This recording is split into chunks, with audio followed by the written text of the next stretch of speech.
droit israélien. Nous saluons leur engagement contre le génocide en cours et pour lequel ils sont prêts à payer le prix. Le long métrage Put Your Soul on Your Hand and Walk est un bon film qui justement en dit long sur le génocide israélien à Gaza. En vous souhaitant une bonne projection et un bon débat, nous nous retrouverons lors d'autres activités de solidarité comme nous l'avons fait dans le passé. Salutations militantes, Richard Wagman, président d'honneur de l'UJFP. Et voilà, et donc voilà, ça s'arrête là, il y avait quelques lignes derrière, mais c'est notre conversation. Voilà, signature, Richard Wagman, président d'honneur de l'UJFP. Merci à Richard, et puis je vous propose de l'applaudir, et puis on lui transmettra ses remerciements et ses applaudissements.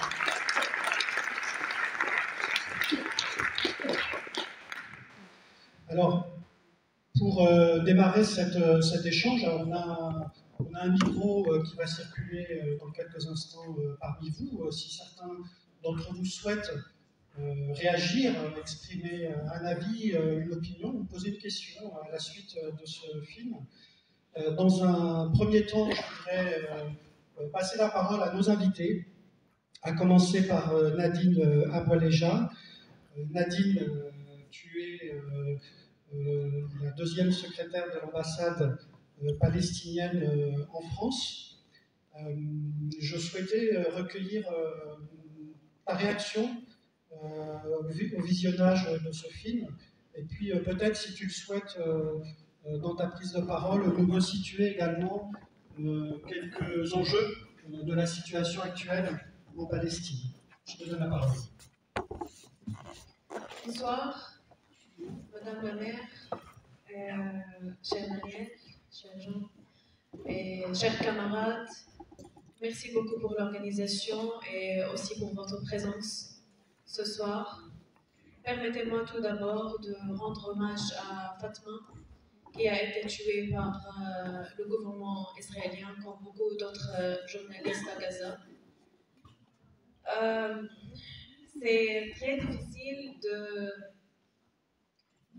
de parler de ce film.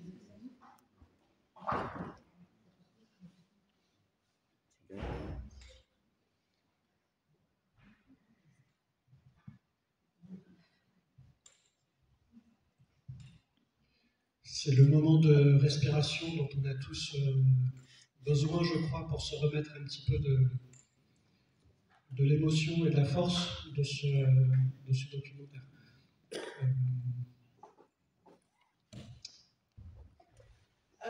Je pense que ce film, pour moi, comme pour beaucoup des Palestiniens, c'est pas juste un film, c'est notre vie quotidienne.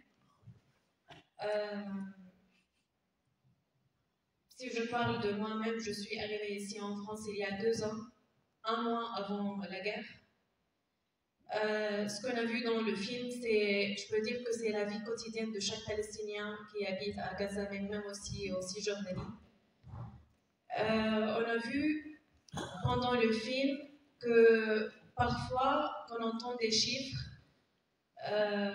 des Palestiniens qui ont été tués, c'est difficile d'humaniser ça.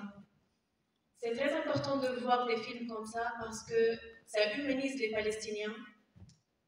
Et je trouve qu'après regarder ce film, avec d'autres documentaires, mais surtout ce film, c'est très difficile pour quelqu'un qui est neutre de rester neutre. On ne voit pas des discussions vraiment politiques, mais tout est clair parce que les images et les vidéos, elles parlent d'elles-mêmes.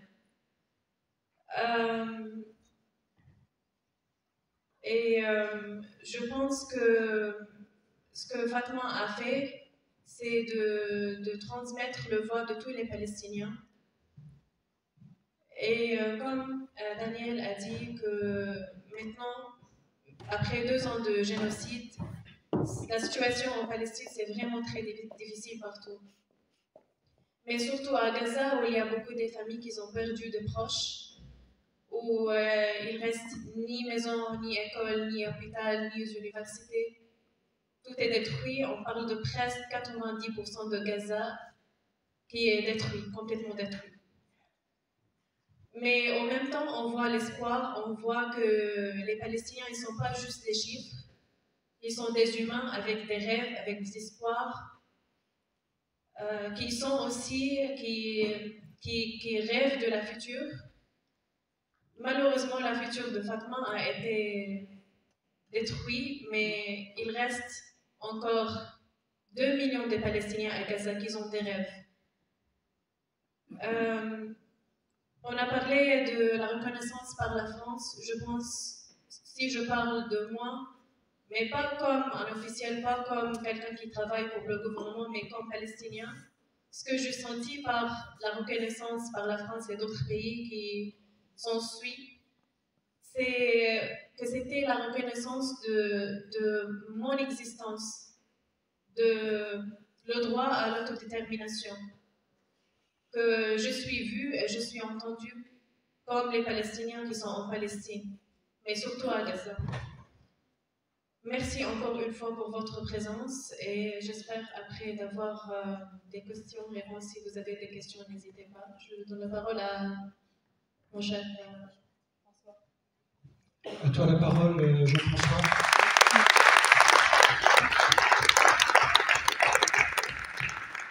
Amnesty International. Bonsoir à tous, merci de votre présence, merci pour l'invitation. Je tiens d'abord à dire que je n'avais pas encore vu le film, qui est soutenu par Amnesty International, mais je ne l'ai pas encore vu et que je suis, je pense comme vous tous, bouleversé.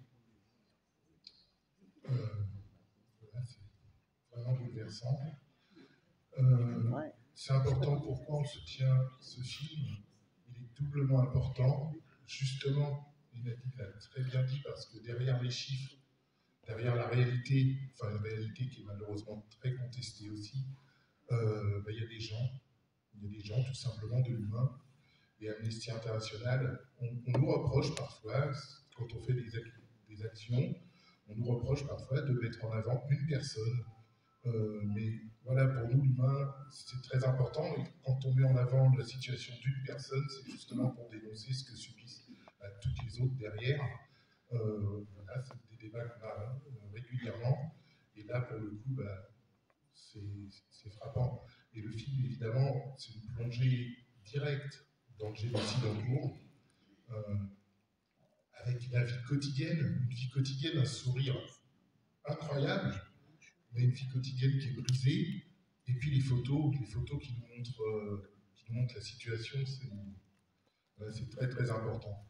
Et je pense qu'on aura l'occasion d'en reparler, mais j'ai bien parlé de génocide en cours parce qu'on l'a documenté, on l'a prouvé. On a, dans un rapport de plus de 400 pages, c'est bien un génocide qui est en cours à Gaza.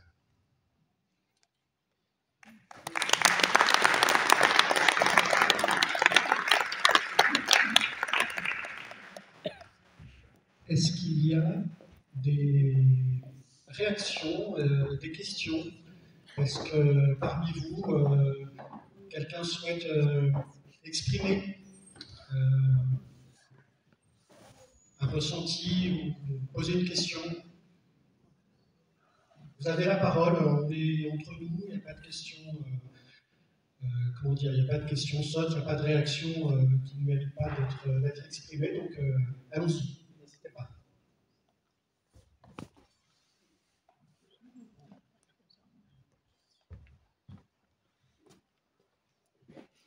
Oui, j'aimerais avoir quelques précisions par rapport aux conséquences de reconnaissance par la France de l'État de Palestine. Donc, concrètement, comment ça se traduit, quelles actions, quelles positions ont été prises consécutivement à cette décision? Merci. Tout d'abord, si on parle de la reconnaissance qui était le 22 septembre, on sait déjà que c'était dans une conférence pour le règlement pacifique de la question de la Palestine et la solution de 2 États. Et on sait déjà que la reconnaissance par la France, la première chose, ce qui est très important, c'est qu'il y avait beaucoup des États qui ont aussi fait la reconnaissance après la France. Du coup, ça a créé une dynamique politique qui a changé un peu le scène et les dynamiques entre nous et l'Israël. Ça, c'est un. 2, la reconnaissance, ce n'est pas juste un geste symbolique pour nous, parce que c'était une réaction ou une réponse pour dire que les pays ils refusent le génocide en cours à Gaza. Du coup, c'était, comme on dit, un geste, c'était pas un geste, c'était un mouvement politique pour dire que ce qui se passe à Gaza, c'est pas acceptable et que les pays, c'est vrai qu'ils ont commencé avec la reconnaissance, mais on espère aussi que ça va être juste le début et que ça va être suivi par d'autres États.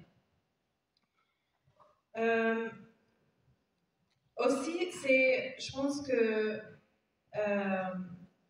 je trouve que c'est un mouvement de pression politique. Et on a vu qu'avant la reconnaissance de la Palestine, il y avait beaucoup de pression par Israël sur les pays qui vont reconnaître la Palestine de ne pas faire. Parce que par reconnaître la Palestine, on reconnaît qu'il y a la solution de 2 États, mais aussi qu'il y a des Palestiniens qui vivent là-bas et qui ont des droits, qui ont le droit à l'autodétermination. Et donc, j'espère que la reconnaissance de la Palestine, c'est pas la fin, mais c'est le début pour avoir d'autres États par les pays. Merci.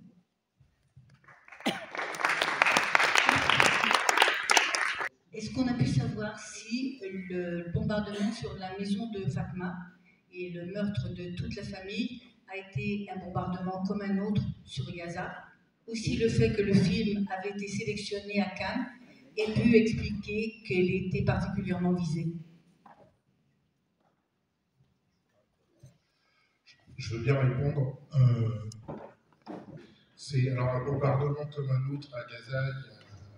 Il y a, malheureusement, ce que je vais dire ne concerne pas que Fatma et sa famille. En l'occurrence, elle a été assassinée. C'est une frappe ciblée et ça a été vraiment prouvé. Je suis en train de chercher la référence, je suis désolé, je ne l'ai plus, mais il y a un rapport très précis. Il y a une association d'architectes qui travaille énormément avec Amnesty International pour étayer les crimes de guerre, les crimes contre l'humanité, et en l'occurrence le génocide. Ce sont des spécialistes. C'est très. Enfin, j'ai lu le rapport, je l'ai lu hier. Leur rapport, pas tout compris aux données techniques, mais la frappe était ciblée, intentionnelle, et c'est un assassinat, très clairement. Est-il en rapport avec la sortie du film ou pas? C'est plus compliqué à savoir, en tout cas ça n'est pas prouvé, mais il est évident, vous l'avez entendu, le film venait d'être sélectionné à Cannes, c'est probable. Mais de toute façon, des assassinats ciblés, il y en a eu énormément. Il y a tous les journalistes, les médecins et d'autres, et des familles, de toute façon, quand il reste. Voilà, l'armée sur le terrain, ce qu'on comprend parfois pas beaucoup, et ce qu'on voit très bien dans les photos et vidéos, c'est que toutes ces rues, bon, la destruction, on va voir effectivement 90% des bâtiments, mais ces rues dégagées qu'on voit, c'est essentiellement l'armée israélienne qui les a dégagées pour pouvoir rentrer beaucoup plus vite et frapper beaucoup plus vite. Parce que les morts, c'est beaucoup des bombardements, mais l'armée est sur le terrain, l'armée est dans la bande de Gaza. Et donc il y a du renseignement, il y a du ciblage. Et il y a énormément de morts qui sont des gens assassinés. Je pourrais peut-être y revenir si on en revient au concept de génocide.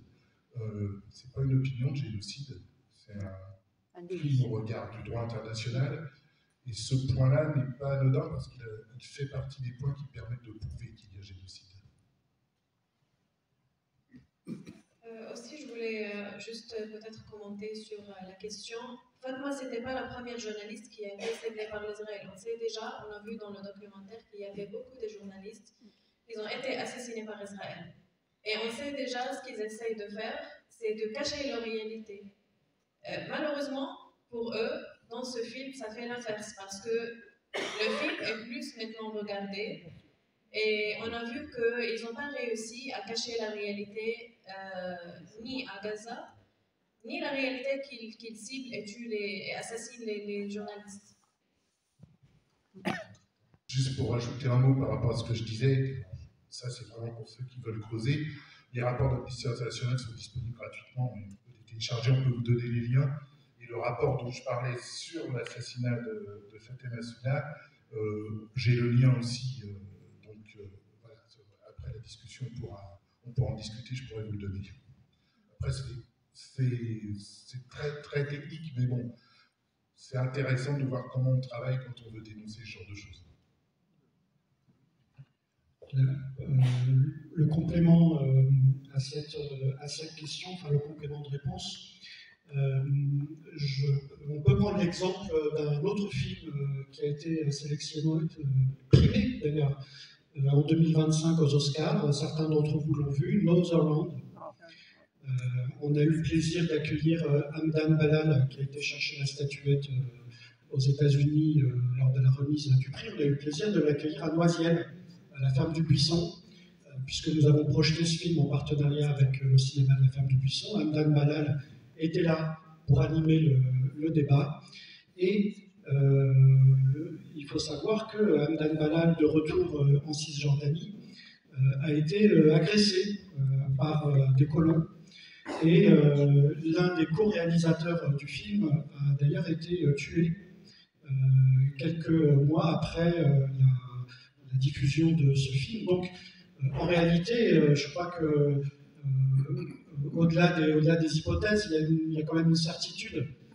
C'est que dans sa volonté, dans la volonté du gouvernement israélien de museler la Palestine, les voix palestiniennes qui sont susceptibles de dénoncer la colonisation, l'occupation et le génocide à Gaza, il y a aussi cette volonté de contrer toutes les personnalités qui peuvent à un moment donné porter sur la scène internationale la parole palestinienne. C'est le cas des réalisateurs de Nose Around. Et ça aurait pu aussi être le cas de Fatma Sona, à partir du moment où elle foule le tapis rouge du Festival de Cannes, eh bien, quelque part, elle devient aussi un symbole. Et que ça se retourne le plus possible contre l'armée israélienne et le gouvernement israélien, ok, mais il y a une réalité, c'est cette volonté de museler. Et je crois qu'il faut resituer aussi, malheureusement, cet assassinat ciblé, je suis d'accord, cet assassinat ciblé, dans cette entreprise de musellement des voix palestiniennes à travers le monde. Il y avait une question. Bonsoir. J'ai une question.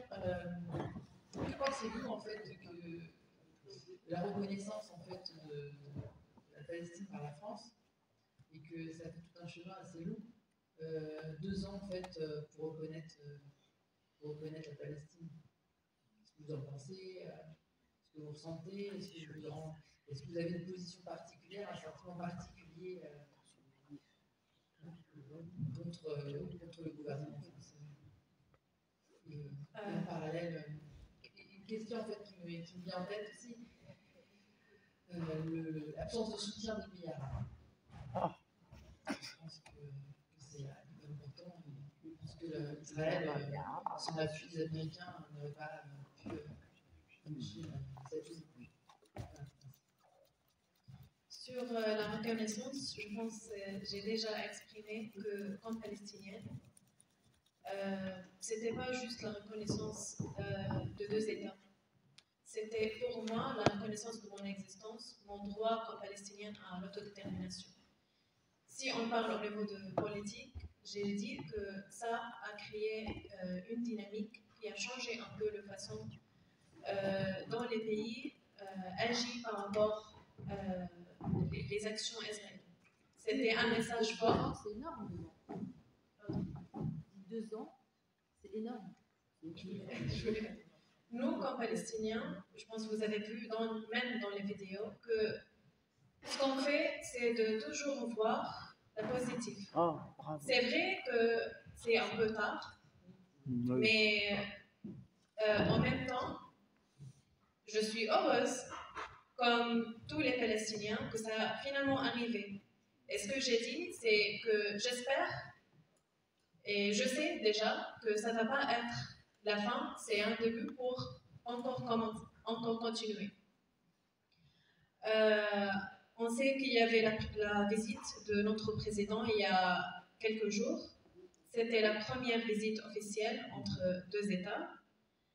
Et j'espère et je vois que la France travaille beaucoup pour aider les Palestiniens déjà, pour améliorer la situation, j'espère, mais même aussi pour contribuer à la solution à deux États, parce que c'est la seule solution qui donne les Palestiniens le droit à l'autodétermination. Pour répondre à votre question par rapport aux pays arabes, c'est les pays arabes en fait qui ont mis beaucoup de pression sur les États-Unis et qu'ils ont créé une dynamique pour avoir le cessez-le-feu. Et on sait que depuis le début de la guerre, il y avait plusieurs ministères arabes qui ont tourné les pays pour mettre beaucoup de pression sur Israël et sur les États-Unis. Et on a vu qu'après la conférence, qu'il y avait le cessez-le-feu et le plan de Trump qui finalement a été appliqué à Gaza. Si je peux me permettre d'ajouter un petit mot, j'allais dire sans la casquette d'Amnesty International, mais si finalement, moi je veux bien qu'on dise que 2 ans c'est long, mais malheureusement c'est pas 2 ans. Non. Parce que pour reconnaître un État qui a été institué par une décision internationale, c'est 75 ans, 77 ans et 4 mois. C'est pas 2 ans. Mais 1948. Mais ma question, monsieur, elle était par rapport au 7 octobre. Je l'avais compris. Mon père qui vit à plus de ce monde, depuis petit, il a toujours connu en fait cette guerre en fait en Palestine. J'avais bien compris le sens de la question, mais par rapport au 7 octobre, mais je sais qu'il y a une guerre. Mais on peut regretter qu'il faille un génocide pour que le droit international s'applique. Oui, et encore, et encore. Et puis, moi, je souhaiterais ajouter également, et il ne faut pas s'y tromper, cette reconnaissance par la France de l'État de Palestine est aussi le fruit de la mobilisation internationale et du mouvement de solidarité qui n'a pas démarré le 7 octobre, mais qui a toujours exigé et revendiqué la reconnaissance des droits fondamentaux des Palestiniens. Et il est vrai que cette reconnaissance, elle arrive à une sorte de point de bascule de l'isolement de plus en plus fort de l'État d'Israël sur la scène internationale et en quelque sorte d'un échec de la tentative de discréditer les voix en défense de la cause palestinienne, que ce soit en France, en Europe ou à travers le monde. Et il faut, et je pense qu'en tant que comité Palestine et prenant part au mouvement de solidarité, il faut que l'on soit aussi, en quelque sorte, fier d'avoir obtenu cette reconnaissance, même si, une fois qu'on a obtenu cette reconnaissance, il reste tout à faire pour construire un État palestinien viable dans des frontières reconnues et sûres. Mais voilà, en tout cas, c'est aussi le fruit de l'action des populations, des peuples en solidarité avec la Palestine. Gérard. Je voulais quand même ajouter... Non, s'il te plaît. Bonsoir à tous. Ce que j'ai à dire dans la continuité de ce qu'a dit cette personne avant moi, on parle d'espoir, de dynamique et de la France qui a reconnu l'État palestinien. Mais moi je veux bien, la Cisjordanie pour l'instant elle continue d'être colonisée. Ah bah oui. Et les Israéliens s'arrangent justement pour pas qu'il y ait 2 États, qu'il n'y ait pas d'État palestinien. Alors moi je pense une chose, après avoir vu ce film qui est chargé d'émotions, et j'avais du mal à prendre la parole, c'est quoi la suite? À la fois la suite sur les politiques.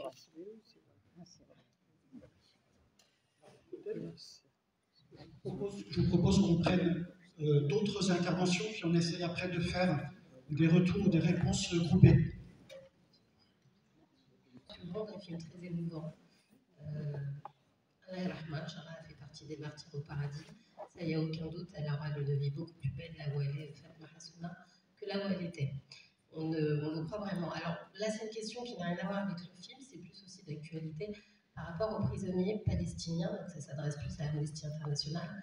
Comment pouvez-vous vraiment, concrètement, et est-ce que sur le terrain, je ne sais pas, peut-être que c'est déjà l'une de vos actions, mais que faites-vous vraiment pour les prisonniers palestiniens qui, pour moi, honnêtement, ce qu'a vécu Fatma Hassouna, c'est très très dur, mais on n'imagine même pas ce que peuvent vivre les prisonniers palestiniens, enfin c'est même pas des prisonniers, c'est des otages, dans les geôles de l'occupant et de l'entité sioniste. Donc comment les aider et comment faire en sorte qu'ils puissent retrouver leur liberté?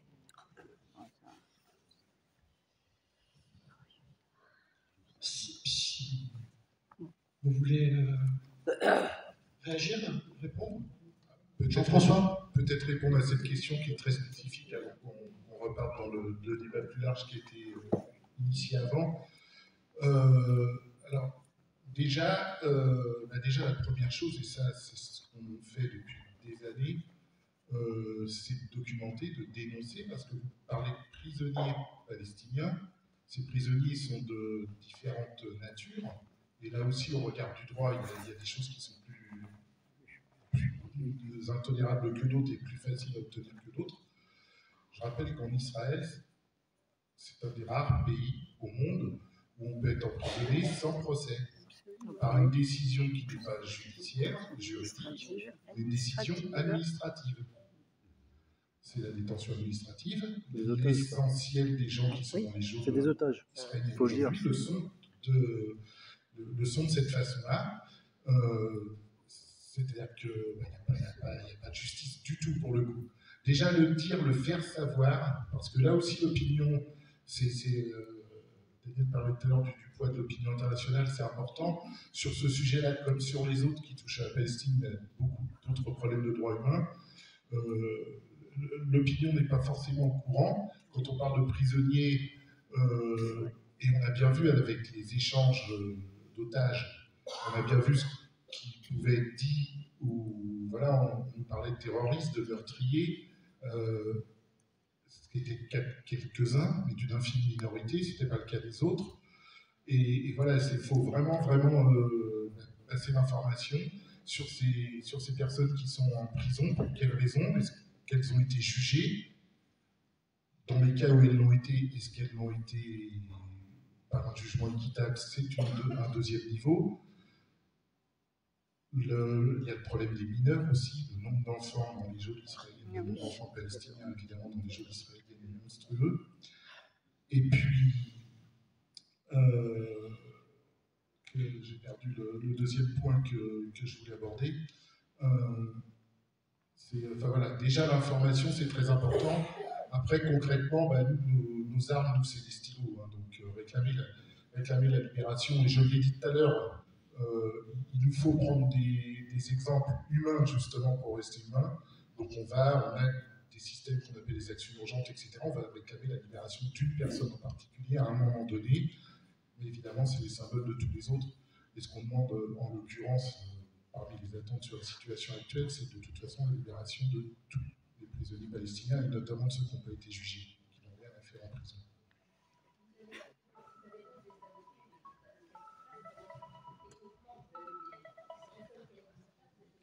On n'entend pas. On n'entend pas. La question était de savoir comment on agissait sur place, si on avait des avocats, etc. L'action essentielle première d'Amnesty International, qui est encore une fois une organisation généraliste, de défense des droits humains dans le monde entier, c'est de dénoncer, donc c'est les rapports dont je parlais. Évidemment qu'on a quelques actions de soutien juridique, mais ce n'est pas l'essentiel de notre action, on n'en a pas les moyens. Et surtout, en l'occurrence, sur le cas précis, je sais qu'il y a la deuxième idée, je vais revenir. Sur le cas précis, encore une fois, il y a une bonne partie de gens qui n'ont pas été jugés. Donc de toute façon, il y a le recours à un avocat ne sert strictement à rien. L'avocat va parler tout seul dans le vide. Donc là, pour le coup, c'est le gouvernement. La détention administrative, c'est strictement illégal. Donc il n'y a pas là, pour le coup, on n'est pas sur des situations individuelles. Tous les gens qui sont en détention administrative devraient être dehors. Là, c'est la responsabilité directe du gouvernement israélien. La deuxième idée, oui, pardon, je parlais de dénoncer. J'ai dénoncé ces procès juridiques, détention administrative, procès inéquitables parfois.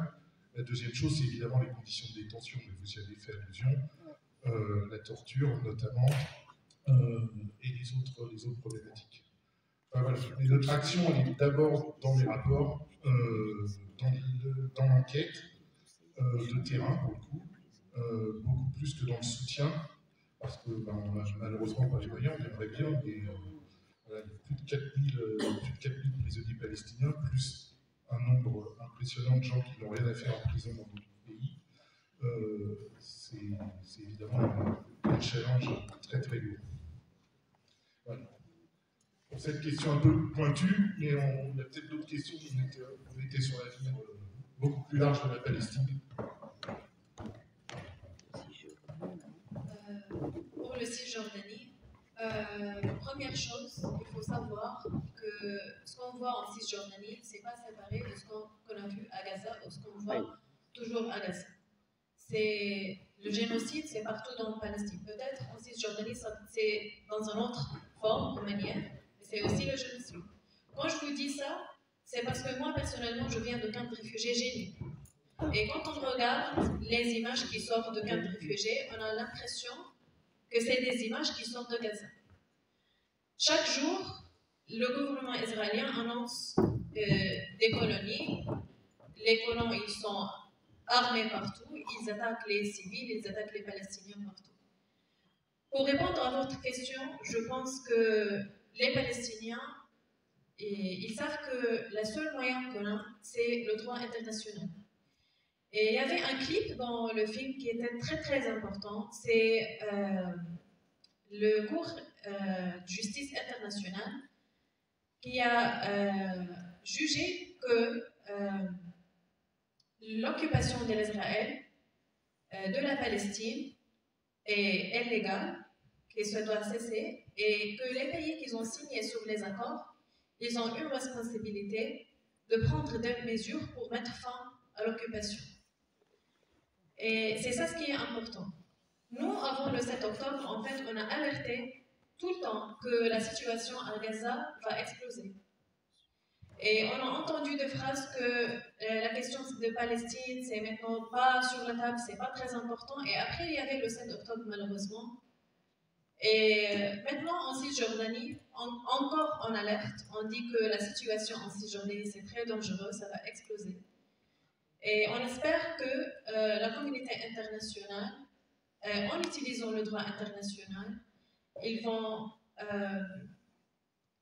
bouger, ils vont prendre des actions pour déjà mettre fin à l'occupation, de terminer la situation de apartheid, et aussi pour arrêter les actions et les décisions qui sont prises chaque jour par le gouvernement israélien.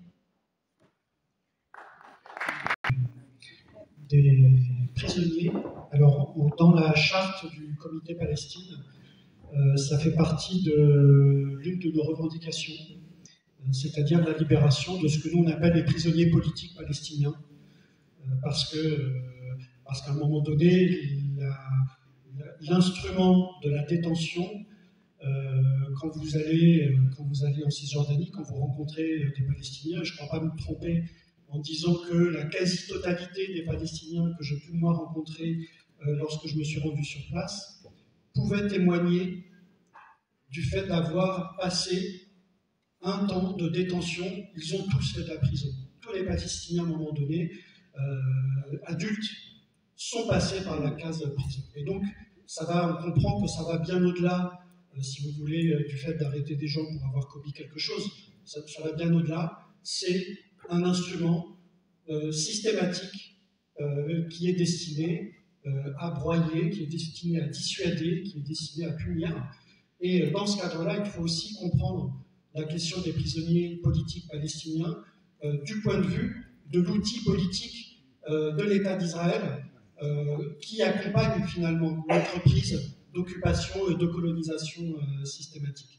Et quand on regarde sous cet angle-là, évidemment que c'est aussi une question politique qui se traite par la mobilisation. Évidemment, je rends à César ce qui appartient à César. Les associations de soutien aux prisonniers politiques palestiniens, qu'elles soient d'ailleurs basées en Cisjordanie ou que ce soit en Israël, parce qu'il y a tout un tas d'associations israéliennes qui se battent pour les droits des prisonniers politiques palestiniens. Ils font un travail fantastique, formidable, et ce travail-là, il est aussi complémentaire du travail de politique, que j'ai envie de dire militant, pour soulever ce problème du point de vue politique et essayer de le résoudre par la mobilisation.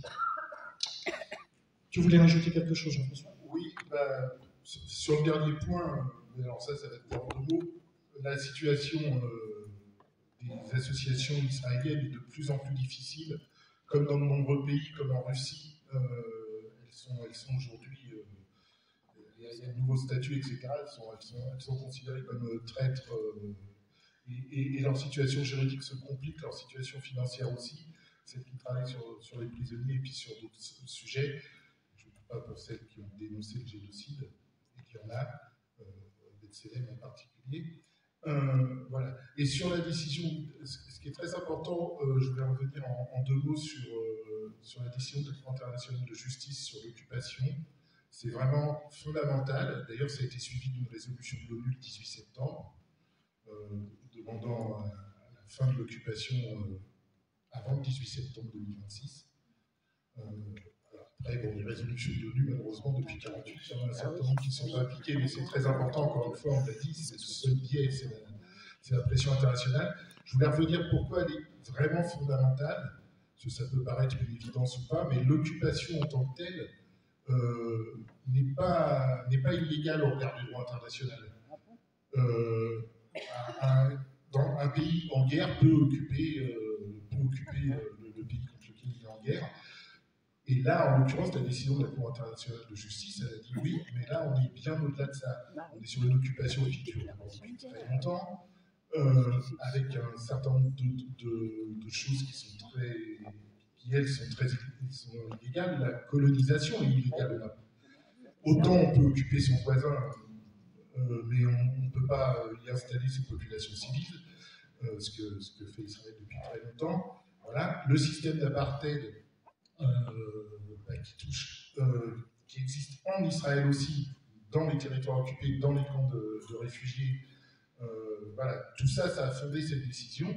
Et c'est pour ça que c'est une décision fondamentale, parce qu'encore une fois, et on l'entendait même, alors là, beaucoup, très sereinement, l'occupation en tant que telle n'est pas illégale. Et là, maintenant, cette occupation-là est illégale. Oui, quand il y a guerre, il n'y a pas de guerre. En fait, moi je ne suis pas d'accord, parce que Daniel t'a parlé tout à l'heure des prisonniers. Ce n'est pas des prisonniers, c'est des otages pour moi, parce qu'ils ne sont pas jugés. Un prisonnier est jugé, mais là c'est des otages palestiniens qui sont là depuis 4-5 ans. Ce n'est pas des prisonniers, c'est des otages. Et ce n'est pas une guerre, c'est un génocide. Vous parlez d'une guerre, c'est pas... Une guerre c'est entre 2 pays, 2 armées. Mais là ce n'est pas une guerre, c'est un génocide, tout simplement. Et vous avez parlé tout à l'heure de la reconnaissance de la France de l'État palestinien, mais après combien de morts? Après 150 000 morts, 200 000 morts, il y a beaucoup de morts. On reconnaît, mais derrière ça, on envoie des bateaux, des armes, et en silence. Vous voyez le jeu, double jeu. On souffle le chaud et le froid, quoi. C'est pas normal, quoi. Tout simplement. Merci. Justement, pour défendre la lutte sur les prisonniers, je l'ai dit aussi, oui, je l'ai dit, la détention administrative, on peut la traduire par otage chez certains, mais je crois qu'il ne faut pas se contenter de réclamer la libération des gens qui sont en détention administrative. Les gens qui ont été condamnés doivent être libérés aussi. Donc c'est bien tous les prisonniers qui doivent être libérés. C'est la précision que je voulais apporter, puisque il y a des personnes, les gamins qui sont pris à jeter un caillou sur un char israélien, ils peuvent écoper de 3 ans, 5 ans de prison. Et donc là, on est bien en présence d'une justice qui a une dimension complètement arbitraire par rapport à la disproportion de la peine qui est infligée à des personnes pour voilà, des faits qui sont même le fait de sortir en dehors des heures du couvre-feu peut amener à des condamnations avec des peines extrêmement lourdes. Et donc là, on parle bien d'une méthode, d'un principe qui est de s'en prendre et de détenir et d'emprisonner. Effectivement, il y a des condamnations.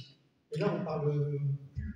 Moi, le terme d'otage, je l'accepte, il n'y a pas de souci. Effectivement, dans une acception très large, on peut considérer qu'il y a des otages, etc. Mais si on s'intéresse au sens précis, effectivement, on pourrait considérer, c'est l'idée que les otages sont détenus de manière arbitraire sans aucun motif, et puis il y a tous ceux pour lesquels on trouve un motif fallacieux, qui peuvent faire l'objet d'une condamnation, et ces personnes-là, effectivement, elles méritent tout autant de recouvrir la liberté.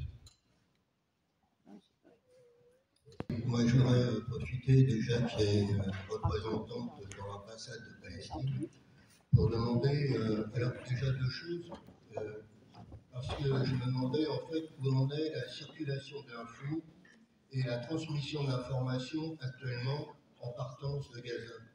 Parce qu'on a vu combien c'était difficile à une certaine période, et je voudrais savoir maintenant en fait concrètement ce qu'il en est. La deuxième question, en fait, c'est aussi par rapport, je dirais, à l'unité des mouvements de libération de Palestine. Où on en est maintenant, parce que je pense que l'unité politique de gens qui sont en Palestine est très importante. Moi, par exemple, si je fais allusion évidemment à l'état ancien, dans un vieux pays, un vieux, etc., où il y avait une résistance française, il y avait Jean Moulin qui avait fait l'unification des différents mouvements de résistance. Et il faudra faire le lien aussi avec les prisonniers. Actuellement, il y a un prisonnier qui s'appelle Marwan Barghouti, qui est quand même une figure assez importante du mouvement palestinien. Et je voudrais savoir justement quelle place, à votre avis, il pourrait prendre dans la vie politique et actuellement aussi dans le mouvement de résistance palestinien, qui n'est pas simplement la Palestine, mais aussi tous ces gens dans le monde entier qui luttent pour ce mouvement.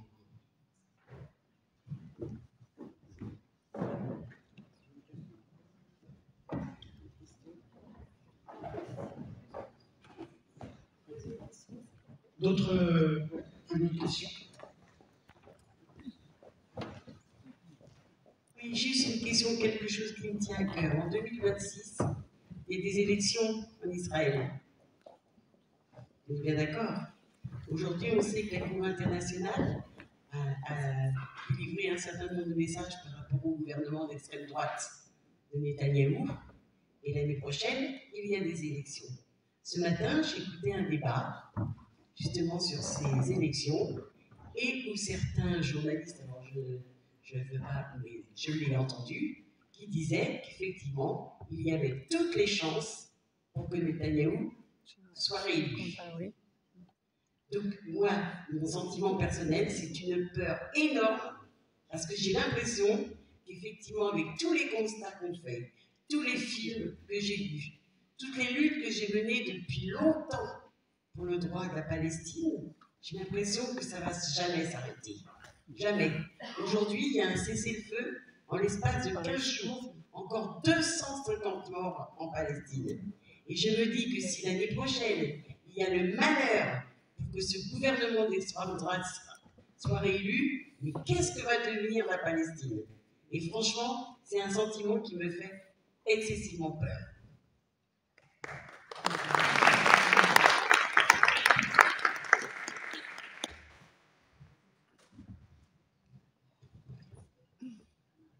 Pour l'accès aux informations qui sortent de Gaza, vous connaissez que le cessez-le-feu, c'est très fragile. Pour être très honnête avec vous, même l'aide humanitaire, pas juste l'accès à l'information, reconstruction, tout est fragile maintenant. Du coup, on n'a pas vraiment accès aux informations pour savoir les chiffres ou le niveau de destruction à Gaza encore. Comme le cessez-le-feu, c'est très fragile maintenant,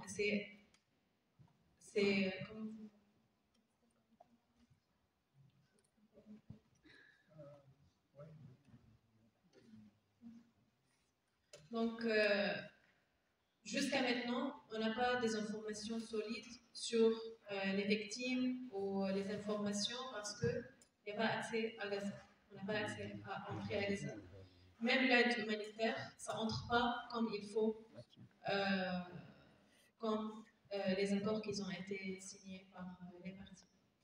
Pour l'unité politique, pour répondre à votre question, c'est clair pour tout le monde que la seule force qui va et doit gouverner Gaza, ça doit être le gouvernement palestinien sous la parapluie de l'OLP, l'Organisation de l'Obération palestinienne, qui présente tous les Palestiniens partout dans le monde.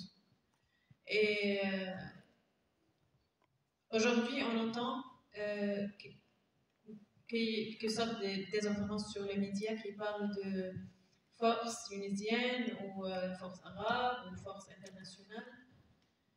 Mais pour tout le monde, c'est clair que les seuls qui ont le droit de gouverner et de rester à Gaza, c'est le gouvernement palestinien,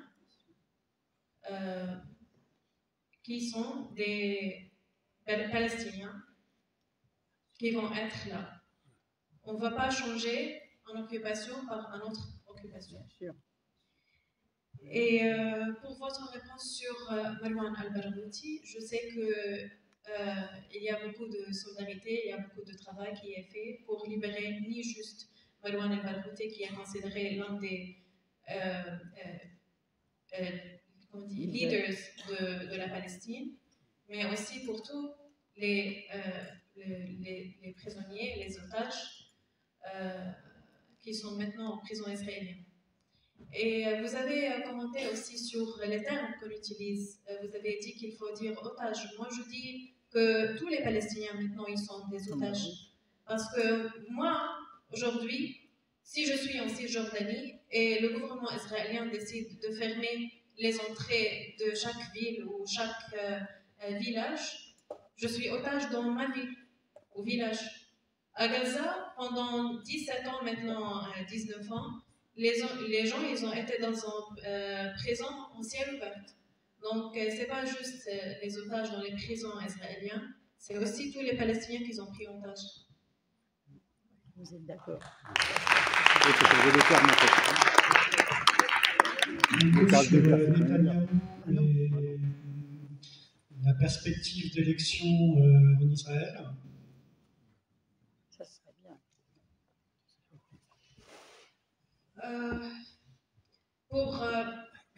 Pendant des années, on a dit que depuis l'assassination de Rabin, il n'y avait pas vraiment un partenaire israélien qui vraiment voulait discuter la paix et l'avenir de la solution à deux États.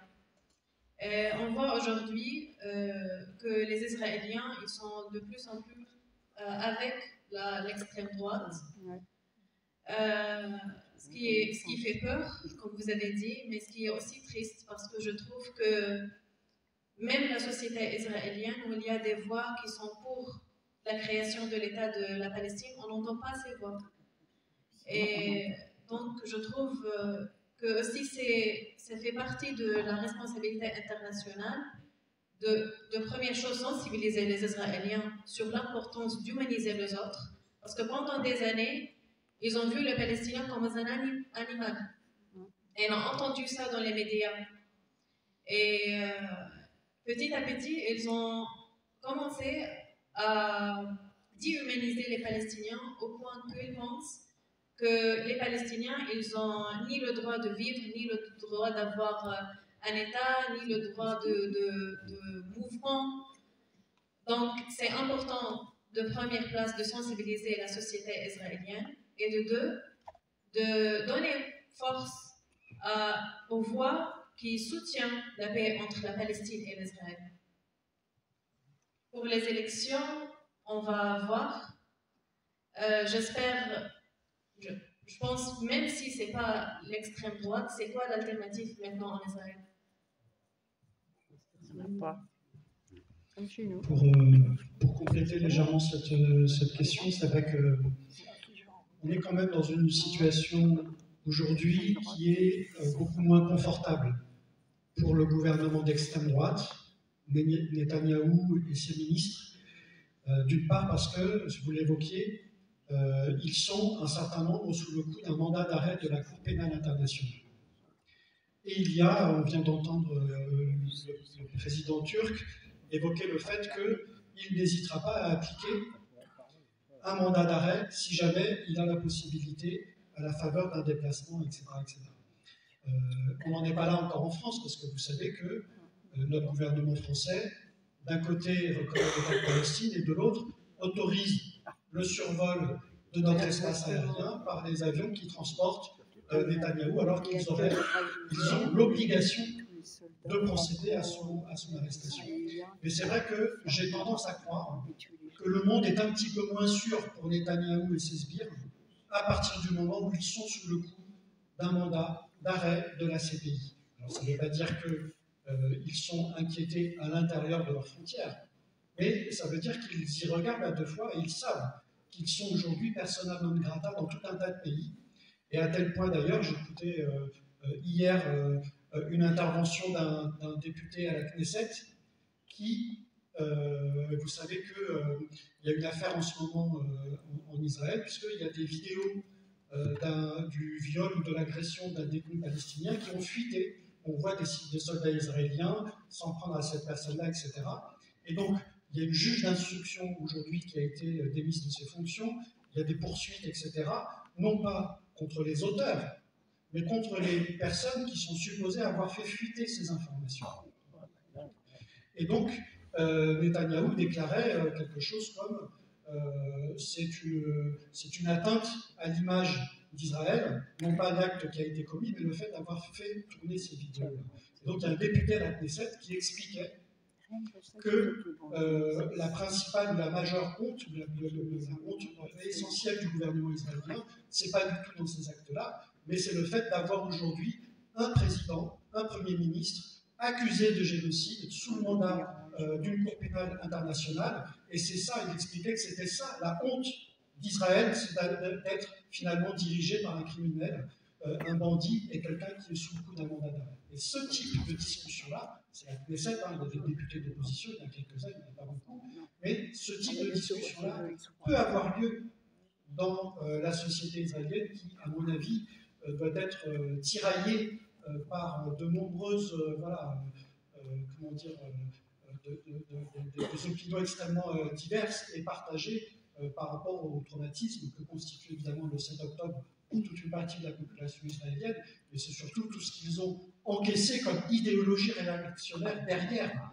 Voilà. Et donc, effectivement, on croise les doigts pour que les voies de la paix, et il y a des ONG, quand il y a des délégations françaises, notamment avec la JPF, l'Association pour les jumellages Palestine-France, qui se rend en Cisjordanie, systématiquement, ces délégations rencontrent des acteurs de la société israélienne, ce que l'on appelle le camp de la paix en Israël, et ce sont des ONG, des associations qui continuent de défendre cette idée d'une cohabitation avec les voisins palestiniens en paix et dans le respect mutuel des droits fondamentaux et nationaux de chacun de ces deux peuples.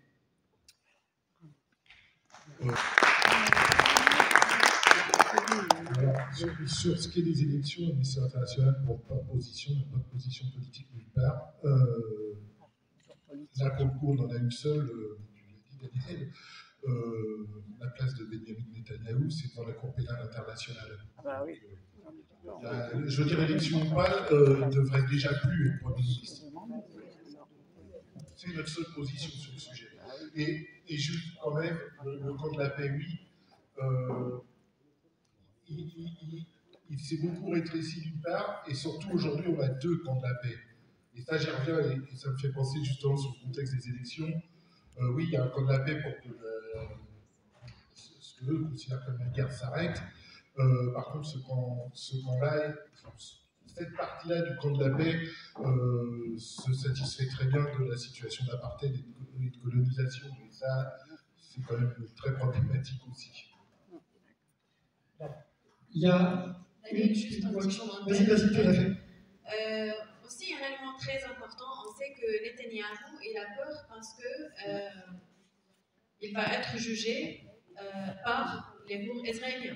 Du coup, on sait que comme lui, il n'est pas sûr qu'il va gagner les élections, nous, on a peur qu'il va recommencer une guerre ou prolonger une guerre pour éviter d'être jugé et pour rester comme Premier ministre.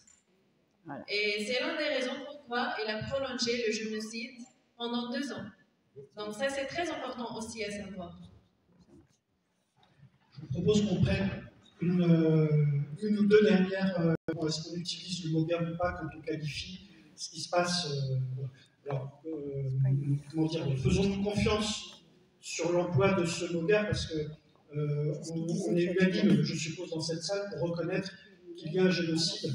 Et effectivement, le fait d'employer le mot guerre de manière un petit peu généraliste comme ça peut avoir pour effet de minimiser la situation. Mais entre nous ici, ce n'est pas du tout le cas. Et notamment, je parle sous le contrôle de Jean-François et puis des camarades d'Amnesty International qui sont dans la salle, puisque Amnesty International, avec le rapport qu'évoquait Jean-François sorti au mois de décembre 2024, c'est le premier rapport qui documente, suite à une enquête rigoureuse, qui documente le génocide. Voilà. Et de ce point de vue-là, moi je rends hommage à Amnesty International qui a ouvert la voie finalement aux instances internationales et qui permet à une personne comme Albanese, je n'ai plus son prénom, Francesca Albanese, qui s'appuie aussi sur ces éléments-là. Amnesty, avec le travail d'enquête qui a été mené pendant de longs mois, a été finalement la première organisation non gouvernementale neutre du point de vue politique, comme tu le rappelais, mais partie prenante de la reconnaissance des crimes et de la recherche de l'habilité et de responsabilité. Voilà, Amnesty est la première ONG qui documente le génocide et qui arrive à prouver que une majorité des critères qui définissent juridiquement le génocide, le génocide sont remplis depuis l'agression du 7 octobre. Donc, je rappelais juste cet élément-là. Merci Daniel. Si vous voulez bien m'accorder 2 minutes, je pense que ça pourrait vous être utile dans les débats, parce que ce débat sur le génocide il se porte souvent sur un domaine, voilà, comme si c'était une opinion. C'est intéressant par le fond juridique, mais en quelques mots, hein, vraiment, pour que vous puissiez répondre aux détracteurs. Le génocide, il est défini par la Convention de 1948. Il y a 3 éléments importants. D'abord, les faits doivent cibler un groupe. Alors un groupe qui peut être national, ethnique, dans la Convention il y a racial encore, ou religieux.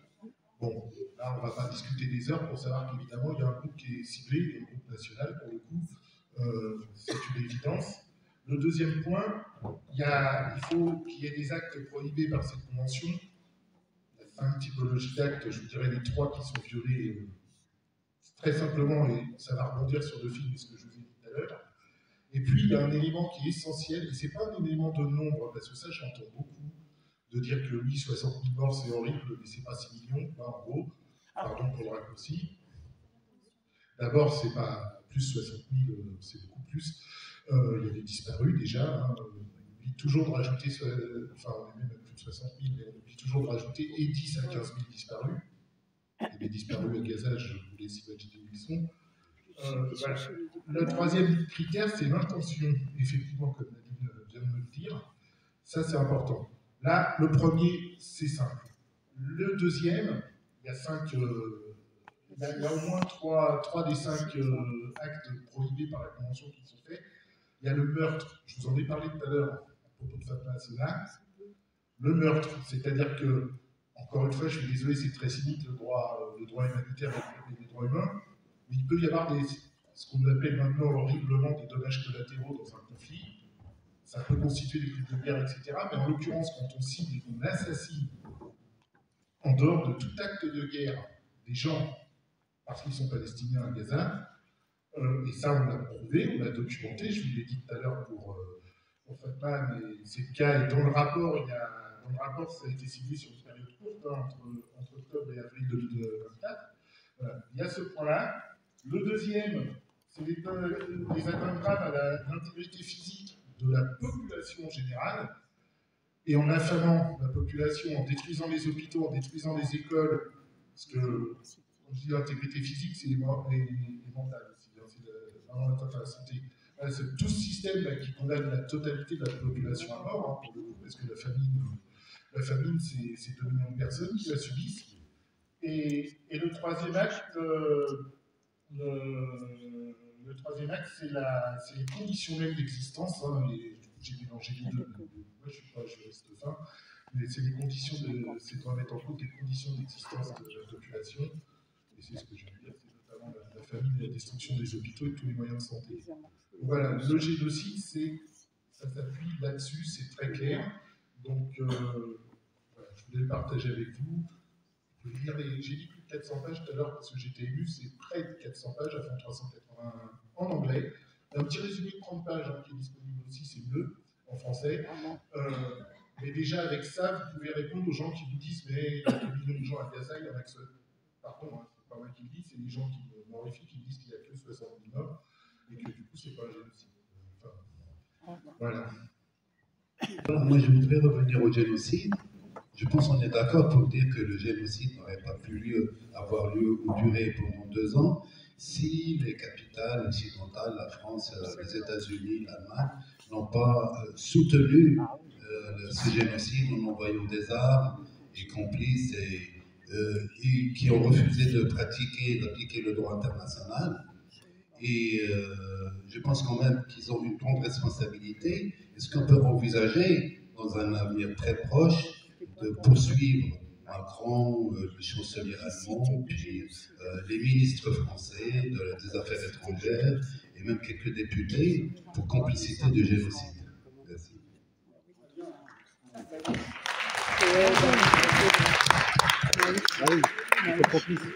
Alors, c'est difficile pour un diplomate de répondre à ça, je pense. C'est plus facile pour quelqu'un qui me parle de droit depuis tout à l'heure. La réponse est plutôt oui, et même carrément oui. Alors après, avec des nuances, pas tant que ça, complicité de génocide, je pense qu'on pourrait aller jusqu'à là, à étudier au cas par cas, etc., selon je pense notamment aux États-Unis, là pour le coup. Par contre, et complicité indirecte, mais en utilisant d'autres outils juridiques. Pour ce qui est de la France, par exemple, et de son double discours, on a une problématique avec les ventes d'armes. On a ressorti, vous pourrez aller voir sur le site d'Amnesty, parce que là pour le coup c'est pas un rapport, il vaut mieux aller sur le site, sur amnesty.fr, cette semaine on a sorti les statistiques, on a étudié le rapport parlementaire parce qu'il y a un gros problème de transparence sur les ventes d'armes en France. La France qui pourtant a porté, et c'est là où je voulais en venir, a porté un traité qui pour le coup a été créé et vraiment né dans l'esprit de l'Amnesty internationale, qui est le traité sur le commerce des armes. C'est 15 ans de combat de notre association et on est très fiers de l'avoir obtenu, comme on avait obtenu un traité contre la torture il y a beaucoup plus longtemps. Ce traité, il a vu le jour, il a été signé notamment grâce à l'appui diplomatique de la France, parce que pour la France, les gens pas bien qui vendent des armes, c'est ceux qui vendent des kalachnikovs, des armes légères. Vendre des avions de chasse, par contre, comme c'est de la guerre propre, c'est pas un problème. En gros, c'était leur esprit, mais bon, ils ont porté le traité. Aujourd'hui, il y a un problème. Le Premier ministre actuel a encore prétendu que la France ne vendait pas d'armes à Israël, en tout cas, c'est ses propos, en tout cas pas d'armes qui peuvent être utilisées à Gaza, puisque ce ne seraient que des pièces défensives. C'est ce qu'il a dit. Et qu'effectivement, si on regarde par rapport au traité contre... Le traité contre les armes, il interdit en fait de vendre des armes qui sont utilisées pour violer les droits humains, pour être clair. Après, on peut philosophiquement se dire que toutes les armes violent les droits humains, mais restons sur le sujet. En l'occurrence, la France, elle n'a pas vendu que des armes qui servent à défendre. Il y a alors c'est des pièces, ce sont des pièces d'armement, mais c'est documenté, on l'a retrouvé dans les rapports qui sont pas très complets, mais qu'on peut compléter. Et vous pourrez aller voir, on a vendu des pièces et on continue d'en vendre. Et vous connaissez les actions qu'il y a eu à Roissy, notamment, là je le dis parce que c'est plus près de chez nous, et encore plus près de chez moi, j'habite juste à côté. Et vous connaissez tout ça, ce sont des pièces qui sont utilisées pour commettre le génocide, pour le coup. Des pièces qui permettent d'assembler des munitions, enfin, voilà. Donc oui, la France viole le traité contre les armes, donc déjà on peut l'attaquer pour ça, et je pense qu'on ne va pas tarder à le faire, puisqu'on commence à avoir des éléments de preuve, et du coup on peut filer, enfin après c'est du domaine juridique fin, si on viole le traité contre les armes pour permettre un génocide, oui, on est complice au génocide à mon avis. Voilà. Puis je disais que j'habitais pas je disais que j'habitais pas loin de Roissy, j'habite Vipin pour être très précis. Ça vous intéresse peut-être pas beaucoup ma vie personnelle, mais j'ai très honte de cette ville où va se tenir la semaine prochaine, très bientôt, le salon Millipol. Ah ouais. Voilà, donc où on vend des armes au vu et au su de tout le monde. Et où heureusement, mais alors là c'est la pression de l'opinion publique, les entreprises israéliennes ne sont certainement pas là en façade. Ça n'empêchera pas les entreprises qui vendent à Israël d'être là. Peut-être pour répondre, le dernier rapport de Francesca Albanese, qui est sorti au mois d'octobre, et qui s'intitule quelque chose comme le génocide à Gaza n'est pas un crime sans responsable. Et justement, elle aborde exactement cette question-là. C'est-à-dire, elle examine dans quelle mesure on ne peut pas établir les complicités des États dans le génocide. Et donc pour ça, elle a relevé un certain nombre de domaines dans lesquels on pourrait aller vers une mise en accusation d'un certain nombre d'États, dirigeants, etc., pour complicité de crime, à partir du moment où il y a une coopération politique, une coopération diplomatique, une coopération militaire et une coopération économique qui se fait pendant que le génocide est en train d'être commis.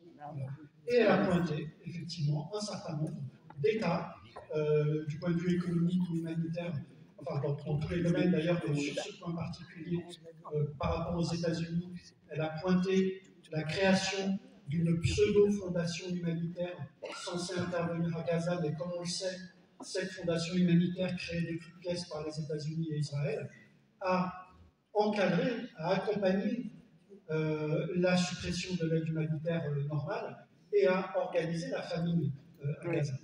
Et pour ce qui est de l'Europe, elle pointe aussi la non-application par l'Europe des demandes de sanctions économiques contre Israël, et notamment la suspension de l'accord de coopération économique Israël-Union européenne, et qui, il faut savoir que Israël est extrêmement dépendant de ces accords commerciaux avec les puissances occidentales. Et donc, effectivement, ce génocide est rendu possible, on rejoint parfaitement ce qui a été dit, est rendu possible par le soutien, qui n'est pas qu'un soutien militaire, c'est un soutien diplomatique, économique, politique, en même temps que le génocide est en train de se commettre. Lisez ce rapport, tapez Francesca Albanese, le dernier rapport, et vous allez voir que ces complicités, justement, elles sont pointées. On verra ce que ça deviendra par la suite, si ça se traduit par, effectivement, les procédures qui se mettent en route. Mais en tout cas, elles posent bien les bases de cette responsabilité. Et j'ai oublié de dire un truc, et mes camarades du groupe de Marne-la-Vallée d'Amnesty vont pas être contents parce qu'ils l'ont ramené, heureusement. Complice, bon, on l'a vu, en plus on peut le penser pour ce qui est de la France, mais de toute façon, un crime de génocide, c'est la responsabilité de tous les États de tout faire pour qu'il cesse. Or, la France, pour l'instant, d'abord ne l'a pas reconnu en tant que tel, elle ne l'a pas dénoncé, et donc notre principale action concrète de terrain, de terrain en France, c'est une pétition qui n'est pas adressée à Benjamin Netanyahu, mais adressée à Emmanuel Macron, pour qu'il exige un cessez-le-feu réel. Je ne vais pas revenir sur le pseudo-cessez-le-feu et toutes les raisons qui font que ça ne pouvait pas fonctionner. Un cessez-le-feu réel et la fin du génocide. Et la France aujourd'hui, dans sa parole diplomatique, elle n'a pas cette parole forte. Elle ne dénonce pas aujourd'hui la France. Elle dénonce par petites touches très impressionnistes. Et ça, c'est la responsabilité de tous les États.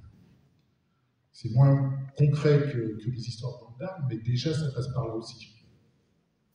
Donc signez la pétition. Merci Jean-François pour cette invitation. On va conclure ici notre échange. Je voudrais passer la parole une dernière fois à Nadine, si tu souhaites conclure avec nous cette discussion. Avant de passer la parole à Nadine, on reste quelques instants encore dans le hall de la salle Jacques Brel pour continuer de discuter de manière informelle avec celles et ceux qui le souhaitent. Et puis, alors, on me fait un petit signe, mais effectivement, je suis en train d'oublier une information. Mais Auria, je crois que tu avais prévu de nous rappeler une date.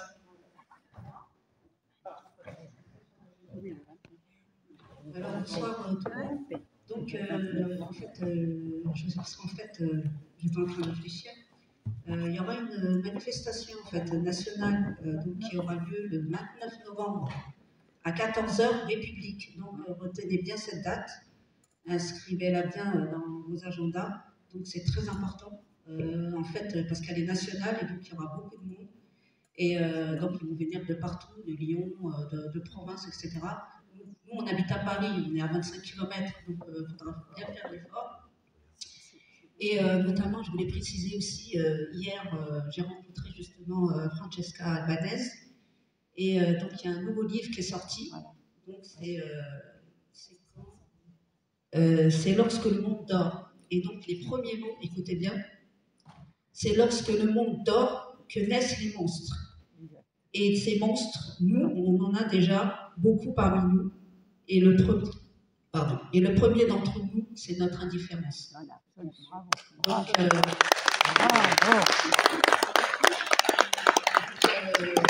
est passée hier à Paris et donc, il y a eu des sionistes qui étaient là pour l'accueillir, comme d'habitude, pour la traiter d'antisémite, etc. Donc voilà, donc, et elle a beaucoup insisté aussi pour qu'on vienne à cette manifestation, donc le 29 novembre, pardon, à 14h. Donc venez nombreux, hein, avec amis, famille, c'est très, très important. Et ce qu'il faut comprendre aussi, c'est que chacun de nous a la responsabilité et le devoir d'agir pour le bien de l'humanité. Et ça, c'est très, très important. Voilà, merci.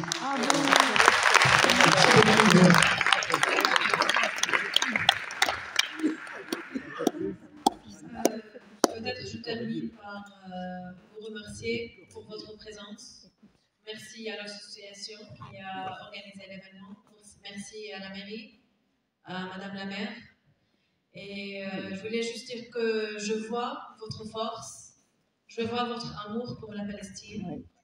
Et il faut continuer à mobiliser, à sensibiliser, à bouger. Et moi, je crois et je rêve qu'un jour, on peut parler de la Palestine sans parler de l'occupation, sans parler de l'apartheid, sans parler de génocide. Et avec votre aide et votre mobilisation, je crois qu'on peut faire ça ensemble. Merci.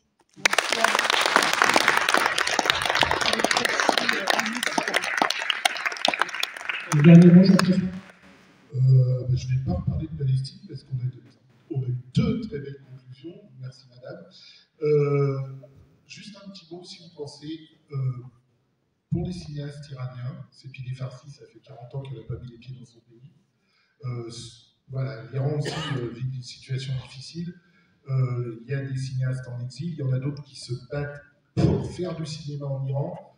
On les soutient aussi et allez voir leurs films parce que c'est une grande nation de cinéma, tout comme la Palestine d'ailleurs. On n'en a pas parlé parce que là on n'était pas sur un film palestinien. Mais voilà, je voulais avoir aussi une petite pensée pour la réalisatrice qui est fantastique. Je vais dire le tout dernier mot de la fin. Moi, je vous remercie chaleureusement pour votre présence ce soir. Je suis convaincu qu'au-delà de l'émotion, il faut que l'on tienne bon dans cette bataille, qui est une bataille pas locale, qui est une bataille pas seulement politique, qui est une bataille pour l'humanité. Et on est plusieurs à le dire dans les rassemblements, mais il faut que l'on soit définitivement convaincu que nous sommes étant opposé au génocide, étant en soutien au peuple palestinien qui subit cette situation absolument inacceptable d'oppression, on est du bon côté de l'histoire. Et ça, il faut que l'on s'en convainque, parce qu'en face, ils s'efforcent de démontrer le contraire. Donc, on a ici un comité Palestine, il est à votre disposition. On est plein dans la salle, là, parmi vous. Vous avez la possibilité, si vous le souhaitez, de nous soutenir, de nous rejoindre. Il faut savoir que les produits que vous avez vus dans le hall d'entrée, ce sont des produits 100% palestiniens, achetés en Palestine, importés. Et donc, on a un geste de solidarité concrète en achetant ces produits. Et c'est jamais simple, d'ailleurs, mais en les acheminant en France, on fait vivre des petits producteurs, on fait vivre l'économie à notre petite échelle, évidemment. Mais en tout cas, voilà, en achetant ces produits-là, vous savez que vous faites un geste concret aussi de soutien à la Palestine. Et puis, voilà, vous êtes les bienvenus. On est un certain nombre de militants, pas simplement campésiens, mais habitant toutes les villes aux alentours de Champs-sur-Marne, à faire partie de ce comité. Il est pluriel, il est ouvert, il est intergénérationnel. Tout le monde y a sa place. Et je vous invite à nous rejoindre si vous le souhaitez. Merci à vous toutes et tous. Et puis on se retrouve à l'accueil. Merci.